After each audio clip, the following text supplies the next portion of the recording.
This is Damien Echols, Jesse Misskelley, and Jason Baldwin, and they are the West Memphis Three. In 1994, they were found guilty of murdering 3 young boys in West Memphis, Arkansas, but many people believe that they were not guilty. On May 5th, 1993, Christopher Byers, Michael Moore, and Stevie Branch went missing after going out bike riding. Their parents reported them missing that night, and the next day, all 3 of their bodies were found in a drainage ditch in a forested area called the Robin Hood Hills. And I'm not going to describe how they were found because it's just too graphic, but just know that they had been through some really bad shit. Police pretty quickly began believing that their deaths were part of some sort of Satan worship, and they immediately interviewed Damien Echols, an 18-year-old high school dropout and self-proclaimed Wiccan. Damien Echols denied knowing the boys or being involved in their deaths, but police pretty much fixated on him being the murderer. The police were then helped by this woman, Vicki Hutchison. Vicki claimed that her 8-year-old was friends with the 3 victims and had witnessed the murders, but was unable to identify the assailant. She was told that Damien Echols had been interviewed and basically agreed to play detective and help police out. Basically, she enlisted the help of Jesse Misskelley, who was 17 years old, and they met with Damien Echols in a nearby field for a meeting of witches.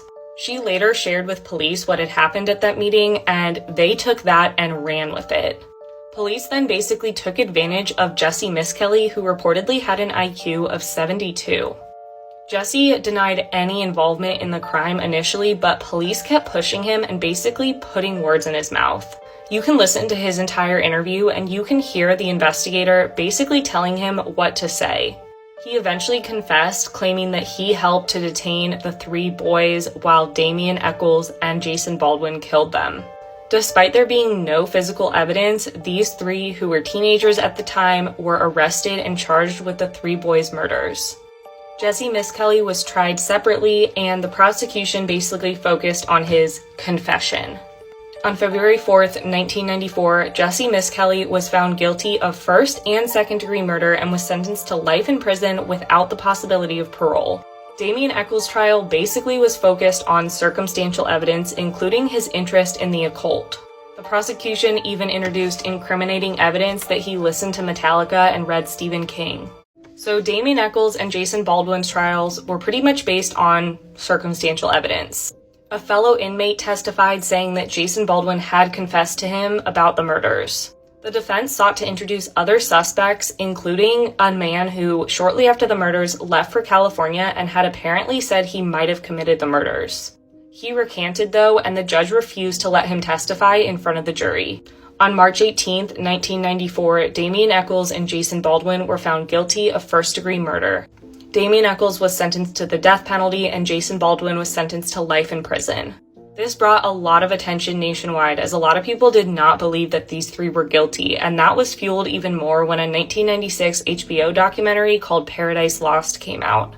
And then in 2004, Vicki Hutchison recanted her statement, saying that she had lied at the urging of police. She claimed that police had threatened to implicate her in the murders if she did not help. And then in 2007, hair that was found in the knot on one of the victims was sent for DNA testing that wasn't available in the 1990s. This was determined to not come from any of these 3. The hair was found to be consistent with Terry Hobbs, the stepfather of Stevie Branch. Another hair that was found at the crime scene was also consistent with one of Terry Hobbs' friends. Of course, he denied having any involvement in the murders. But this new evidence, along with allegations that during Damien Echols and Jason Baldwin's trial, the jury foreman introduced Jesse Misskelley's confession, which was admissible, a judge vacated all of their convictions on August 19, 2011. The 3 men then entered Alford pleas, which basically allowed them to maintain their innocence while recognizing that the prosecution had enough evidence to convict them. And the 3 men were sentenced to time served and were released from prison. After that, though, despite the discussion of other potential suspects, nobody has been charged in the murders of those 3 boys. And it was believed that all of the evidence in the case was lost by the West Memphis Police Department during a fire. No fire department was ever able to determine when or where that fire happened, but the police department claimed that the evidence was gone. And then in December of 2021, Damien Echols' lawyer reported that the evidence was found at the West Memphis Police Department. He reported that all of the evidence was there, including the ligatures, which means that all of this evidence can now be tested with improved DNA technology. And hopefully whoever murdered these 3 young boys will be caught. And then these 3 can finally be fully seen as not guilty. Because many people, despite them being out of jail, think they still did it.